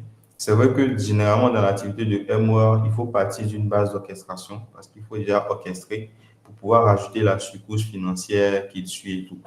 Et le tout dernier volet aussi, c'est de pouvoir gérer l'acheminement des fonds. Donc, si par exemple vous encaissez au Cameroun, c'est certain que vous allez dire, OK, moi je veux que vous me reversez mes XAF là en francs CFA, par exemple, sur le Bénin ou le Cameroun. Il va falloir aussi pouvoir avoir des rampes pour pouvoir acheminer les sous, pouvoir faire de la réconciliation assez rapidement. Donc, c'est deux activités distinctes. Aujourd'hui, on ne fait pas encore du MOE. C'est vrai qu'on a regardé de plus près, on a essayé de discuter pour voir un peu quel est le cadre réglementaire autour. Il y a vraiment ses propres contraintes et c'est la raison pour laquelle on ne gère pas du tout cela pour le moment. Je ne sais pas si c'est assez clair pour vous. Oui, oui, merci beaucoup. C'est juste les confirmations que je voulais. C'est assez véridique. Ok, super. Encore une fois, comme toujours, merci Elias. Bon, les autres questions. Bon, sinon aussi, moi, j'ai des questions. Bon, moi, j'ai deux questions. Une volet technique. Je ne sais pas si c'est possible, mais est-ce qu'on peut avoir une idée de la stack technique et si possible, même, un aperçu, mais une idée de l'architecture qui est derrière, en fait, ce joli produit-là? Bon, c'est la première question. Et, ok, bon. Juste dans la première question, en fait, qu'est-ce que vous avez mis en place comme norme, comme sécurité, protocole de sécurité, en fait, derrière? Parce que là, par exemple, je vois qu'il faut aller copier les clés privées, publiques, la paire de clés et l'enregistrer sur la plateforme, donc ça va transiter, tout ça, ça va être stocké. Donc, qu'est-ce qu'il y a comme sécurité derrière qu'est-ce qu'il y a comme protocole pour maintenir la sécurité, en fait, de ce produit? Et dernière question, c'est, compte financier, est-ce que tu peux donner une estimation en fait du coût que ça a pris pour développer ça? Bon, une estimation, c'est peut-être que ça a pris tel nombre de mois, ça nécessitait tel développeur, donc qui est payé peut-être à tel montant. Donc, à peu près, en fait, ça a coûté combien de façon financière pour développer cette version du produit? Et jusqu'à maintenant, en fait, combien ça a rapporté sur la version bêta? Ça, beaucoup de questions. Hein. Bon, je peux revenir sur les questions. Ok, merci. Donc déjà, je vais peut-être partir de la première question pour ce qui est de la stick. Ah bah, principalement, bon, c'est notre stick général Access Zara de base en fait. Je crois sur la partie front-end, on a deux trucs principaux qu'on utilise, React et puis Nest. Donc Nest pour tout ce qui est landing page. Donc c'est un petit peu un standard qu'on utilise au sein de l'entreprise. Donc Nest pour tout ce qui est landing page, React pour tout ce qui est application purement. Donc l'appli de Monero par exemple, elle est faite avec React. Le checkout de Monero, il y a du Nest dedans. Donc, je sais pas si, je crois, dernièrement, il y a eu quelques changements là, mais je crois que ça doit être toujours sur du Next jusqu'à présent, du React récemment, je crois. Parce que je crois qu'on avait fait un truc au départ avec Nest, on a eu quelques contraintes, on a dû ramener certaines parties sur React. Ben, c'est pas moi qui m'occupe sur la partie front-end, je suis plus au back-end. Donc, sur le back-end, c'est fait purement avec Laravel. Donc, Laravel, et c'est un monolithe. Donc, c'est un monolithe fait avec Laravel et tout. Donc, ça, c'est vraiment pour la partie back-end. Je ne sais pas si c'est bon comme ça ou vous voulez peut-être plus de détails ou plus de questions spécifiques. Oui, bon, par exemple, est-ce qu'au niveau du déploiement, c'est du déploiement cloud, les données sont stockées en Afrique? Ok, bon, déjà, je ne sais pas, mais nous, aujourd'hui, pour tout ce qui est application, pour nos backends et tout, donc déjà pour le backend Laravel, c'est déployé on a un package, je pense que vous pouvez voir sur notre GitHub, en fait, qu'on appelle Bankai. Donc, c'est un truc qu'on a écrit qui permet, en fait, de pouvoir, en fait, faire truc là, comment je dirais, faire du déploiement en zéro downtime. Donc, on n'utilise pas de Docker, il n'y a rien de truc comme ça. Donc, aujourd'hui, comme cloud, on a AWS et tout, plus, comment on appelle, on utilise Forge pour la gestion des serveurs et tout. Donc, on utilise Bankai pour shipper directement le code, en fait, sur le serveur en zéro downtime et ça s'exécute. Maintenant, nos applis sont sous Octane, donc la Laravel Octane pour avoir un peu plus d'accélération et tout à ce niveau. Ensuite, on a des proxys.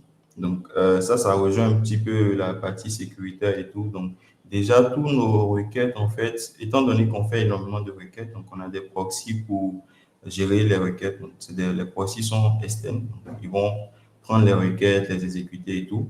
Pour les clés API, sont stockées de manière cryptée. Donc, déjà, c'est décrypté uniquement lorsqu'on veut les utiliser et on ne collecte que les clés dont on a vraiment besoin pour faire le paiement. S'il y a par exemple une passerelle de paiement ou suivant le type d'intégration.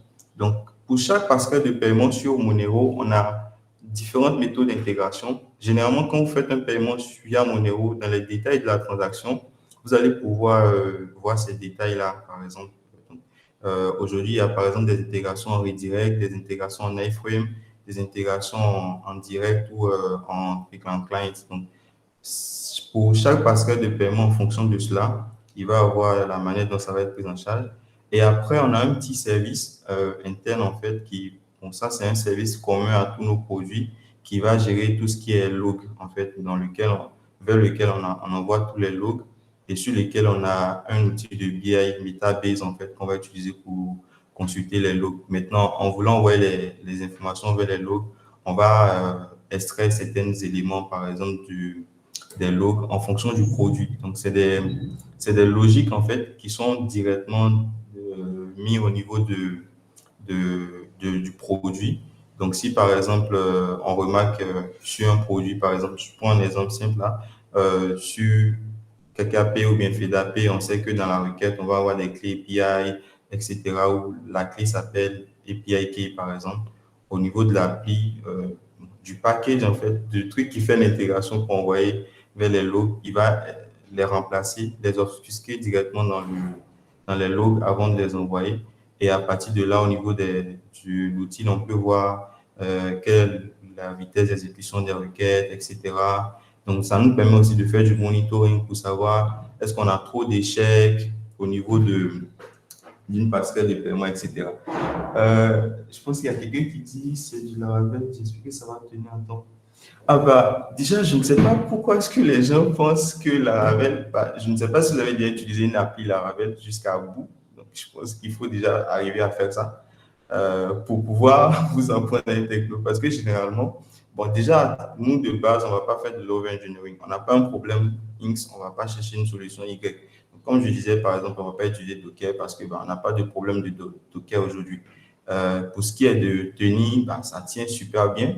Et on n'a pas, et c'est pas du tout coûteux, donc ça fait très bien le taf et tout. Et tout dépend aussi de comment c'est écrit. Donc, si c'est très bien écrit, il n'y a pas de problème. Donc, généralement, je pense, en tout cas, on s'évalue en se disant qu'on a plutôt bien écrit. Donc, ça tient pour le moment. Ça fait très bien le job, ça se passe plutôt bien. Donc, voilà un petit peu. Je ne sais pas si ça répond assez bien sur vos questions, etc. Ah oui, oui. Non, on a déjà, je veux dire, en fait, de tout ce qui a comme orchestration derrière. Ok. Donc, est-ce qu'il y a- euh,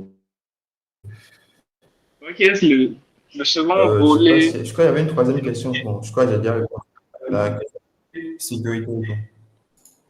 Bah, Oui. sinon, moi, honnêtement, sur l'aspect des technos, etc., je pense qu'il faut faire le choix plus en fonction de vos besoins.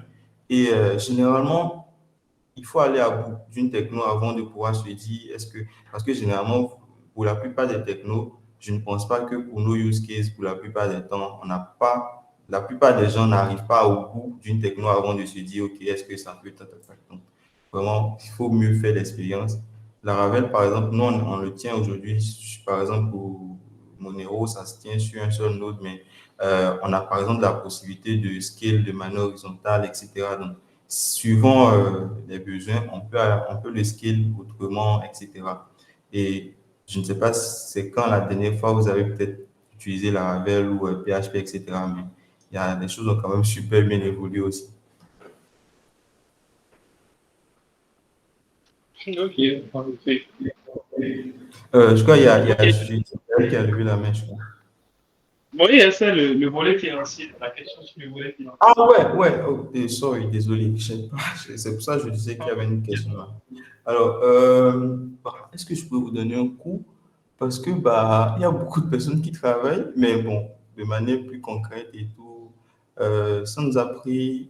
Si je vous donne une durée, en fait, elle ne peut pas être très, très, très réaliste parce qu'on faisait plusieurs choses en parallèle. Donc, euh, si vous avez dû le remarquer, en fait, quand on a fait notre lancement récemment, on avait lancé Account, Partners, Wallet, etc. et Zeo également. Donc, généralement, ce sont les mêmes équipes qui font les différents projets. Et pour les projets qu'on a sortis là récemment, ça nous a pris à peu près 2 ans. Mais 2 ans aussi parce que en interne, il y avait pas mal de trucs que nous, on voulait résoudre qui sont en fait, disons, des trucs personnels en fait qu'on voulait résoudre, mais qui finalement, tout ça agit en fait sur la durée des projets. Donc, disons à peu près 2 ans pour l'ensemble des projets on a sortis là et tout. Donc, c'est un petit peu ça. Donc, pendant 2 ans à peu près, on était purement en train de travailler là-dessus. Donc, à titre d'exemple, sur la partie front-end, avant de commencer les projets, on a fait notre design système, il fallait faire une librairie interne des composants, etc. Sur la partie back-end, il y avait pas mal de petits trucs à mettre en place distinctement pour pouvoir accélérer notre processus de développement de produits. Donc, tout ça mis ensemble, en fait, a fait qu'on avait fait à peu près 2 ans pour ça. On est une équipe aujourd'hui de 14 personnes. On a un bureau sur Cotonou, d'autres sur Abidjan et tout. Il y a à peu près, je crois, il doit y avoir 7 ou 7, oui, à peu près 7 ingénieurs et tout. Donc, sur la partie back-end, ok, je pense qu'il y a une question là, donc je vais revenir là-dessus. Sur la partie back-end, on est 2 principalement, mais sur Monero, j'ai plus travaillé seul en fait, principalement. Mais on était 2. Mon collègue, lui, il a géré certaines parties, mais principalement, j'avais travaillé seul là-dessus pendant ce temps et tout. Mais là, en fait, tout le monde est en train de revenir là-dessus et tout. Donc, on est 2 back-end et puis on doit avoir 4 personnes au front-end. Donc, c'est un petit peu le point. Je ne sais pas si ça vous convient ou si vous voulez plus de détails. Ok, bon, je voulais les. Ok, bon, c'est pas grave, c'est pas facile à répondre aux questions. Mais est-ce que vous avez des idées de messages génériques en bêta jusqu'à présent? Générer en bêta, est-ce que je pourrais te donner un chiffre? Parce que déjà, comme je t'ai dit, on ne facture pas en bêta actuellement. Donc, on ne facture pas les clients qui utilisent Monero actuellement. Donc, je peux te dire que ça a rapporté de l'argent puisqu'on ne facture pas les clients et tout. Donc, c'est un peu ça. Ok, c'est bon. Bon, on attendra le moment où ça va facturer pour tes idées après. Donc, on va laisser Julie continuer. Je pense qu'il y a pas la partie de salaire, non? Dont tu avais parlé là. Mais j'ai mal entendu. Oui, bon. Ok, bon, si je vais vous donner une estimation en termes de coût, je ne sais pas si je peux le dire, mais ça coûtait un petit peu cher quand même parce que à cause de tout ce qui se faisait et tout. Mais si je vous donne un coût, je pense que ça va pas être réaliste en fait parce que déjà, c'est pas pendant tout ce temps, c'est pas que Monero en a fait quoi. Donc, c'est pas un coût fixe pour dire ça coûte tant. Il y a beaucoup de trucs autour en fait. Donc, voilà. Ok. Maintenant, Et celui des devs, au fait, qui bosse chaud. les rémunérations, c'est ça? Oui, oui. Ça, je ne peux pas le rendre public, mais tous ceux qui sont dans la boîte connaissent les rémunérations, mais je ne peux pas venir vous donner notre grille salariale, mais tous ceux qui sont à Axazara, donc ça, c'est que déjà à Axazara, on a quand même une culture de transparence assez poussée quand même. Donc. Oui, mais il y a toujours des fourchettes, au fait. Ah ouais, mais je peux pas parce que je préfère respecter la vie privée des autres. Si moi, ça ne me dérange pas, mais si, par exemple, mes collègues Access Zara et tout disent, bah, OK, on a envie de rendre public, il n'y a pas de problème, demain ils vont faire un article et tout, vous dites, voilà notre grille et tout. Mais ce que je peux te dire tout de suite, c'est que ceux qui sont Access Zara connaissent notre grille. Donc, on a une grille en fait. Et à Access Zara, on a des grades. Donc, on en a quatre. Il y a les internes, les stars, les leads et les team leads. Donc, pour chaque grade, il y a un intervalle de rémunération qui est connu de tout le monde, qui tient également compte du coût de la vie. Et on fait des revues salariales à peu près 1 à 2 fois par an et tout. Donc, voilà ce que je peux te dire. Maintenant, les chiffres même, je ne peux pas te donner. Ça, c'est pas. Moi, j'aurais bien voulu, mais il y a les gens qui travaillent dans l'entreprise. Donc, c'est leur vie privée. S'ils veulent donner les chiffres, ils s'entendent et puis ils publient les chiffres. Quoi. Ok, je viendrai une bosse alors. Ok. Alors, il y a quelqu'un qui parlait des euros dans le thème de déploiement sans Docker. Alors, ça, Oui, c'est Michael. Ok, je pense que je vais peut-être déjà envoyer le lien du repo. Je ne sais pas si la documentation que j'ai faite là est assez claire pour ça, mais je pense que globalement, ça doit être assez clair. Donc, un instant. En gros, ça utilise Laravel Envoy. Donc, c'est un truc un peu. C'est comme écrire un petit peu du PHP qui est converti en bash et qui est exécuté.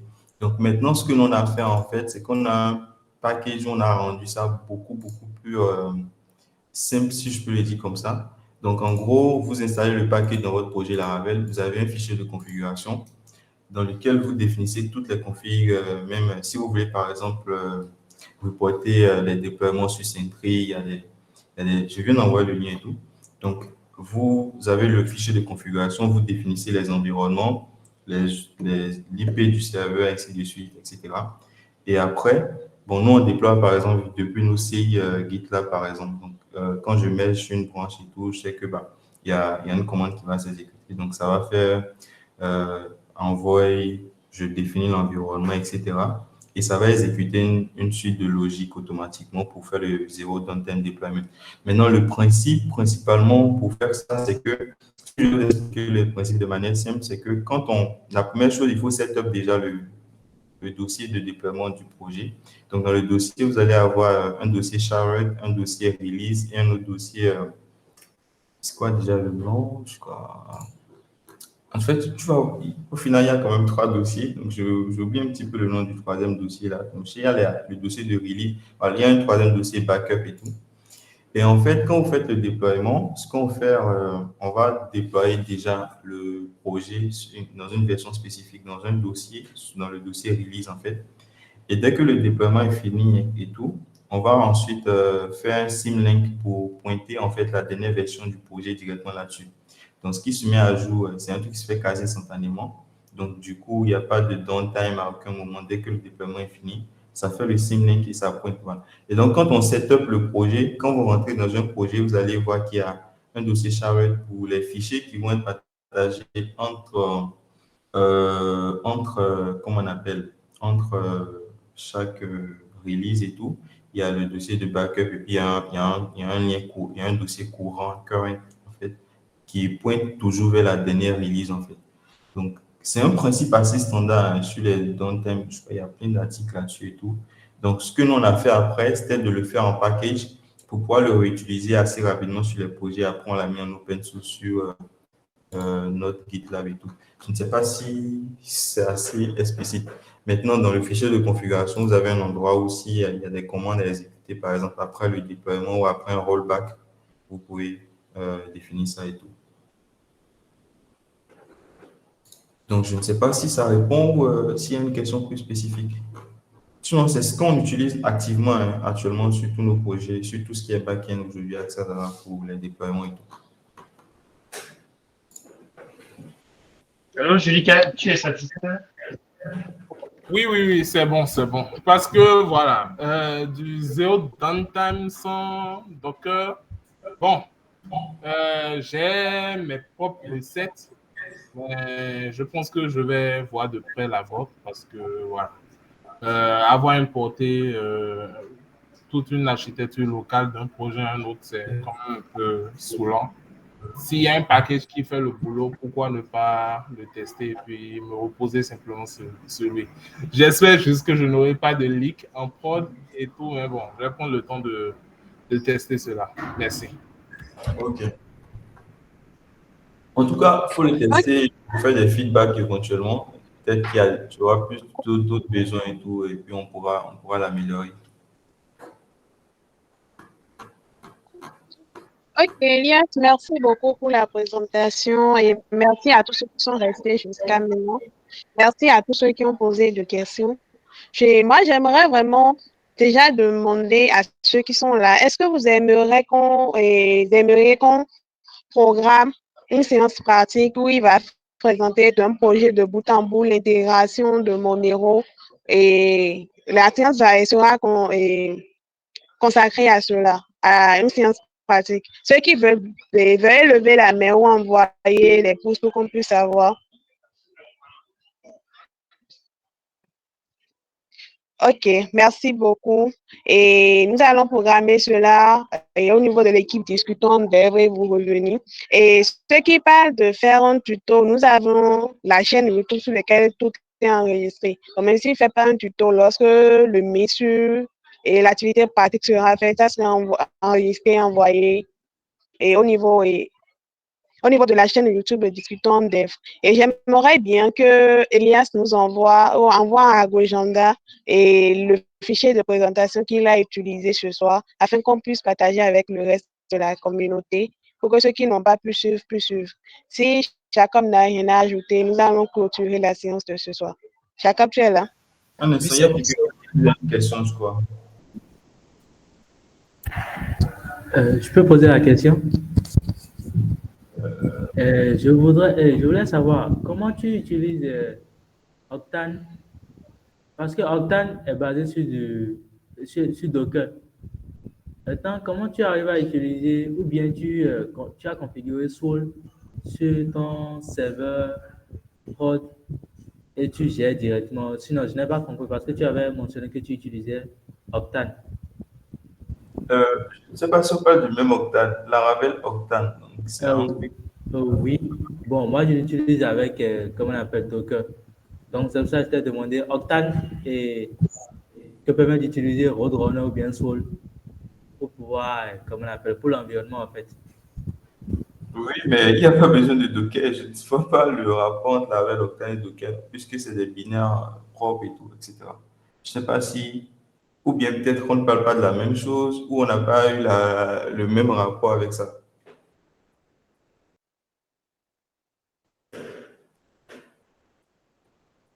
Oui, oui, on parle de la même chose. C'est pour ça que je t'ai demandé. Et, bon, attends, je check rapidement pour confirmer. Je balance comment on appelle, dans le chat. Ou carrément, je pourrais te dire DM après, en fait, pour demander, pour savoir, pour avoir plus d'informations. Ok. Sinon, bah, je pense que j'ai déjà mis le lien là, en fait, pour que tu puisses voir, peut-être. Peut-être qu'on est en train de nous parler de Laravel, c'est un truc comme ça. Sinon, je pense avec Laravel Octane, il n'y a pas besoin de Docker pour ça et tout. Donc, tu installes les binaires en fonction du type de serveur que tu veux utiliser derrière. Si c'est Soul ou Roadrunner ou bien Franken PHP tout récemment et tout. Mais je crois que c'est Franken PHP par contre qui va avoir plus de besoin de Docker, un truc comme ça. Mais même encore là, je crois qu'il y a des alternatives. Mais principalement, nous, on n'utilise pas Docker pour le backend et tout pour ça. Donc, c'est juste, on est en Soul et puis Roadrunner. Ce qui est plus rapide, c'est Soul. C'est beaucoup plus rapide, etc.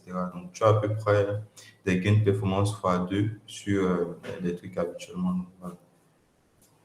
Mais anyway, je reste disponible. Peut-être qu'on se trompe mutuellement et tout. Donc, s'il y a quelque chose, n'hésite pas. Non, c'est bon, sorry. Le problème, c'est que moi, je l'ai toujours utilisé avec Docker, quoi. Donc, et pour moi, c'est que use it with Docker. Donc, c'est ce que j'avais en tête de faire. Sorry. On n'utilise pas Digital Ocean, on utilise AWS et plus spécifiquement Lightstream.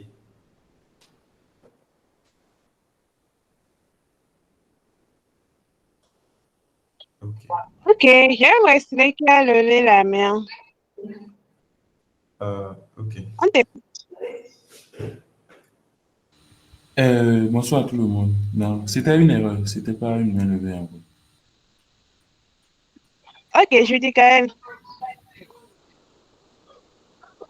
Non, la main levée, c'était pour les votes. Bon, je pense que j'ai oublié juste de C'était descendre pour la la main. vote.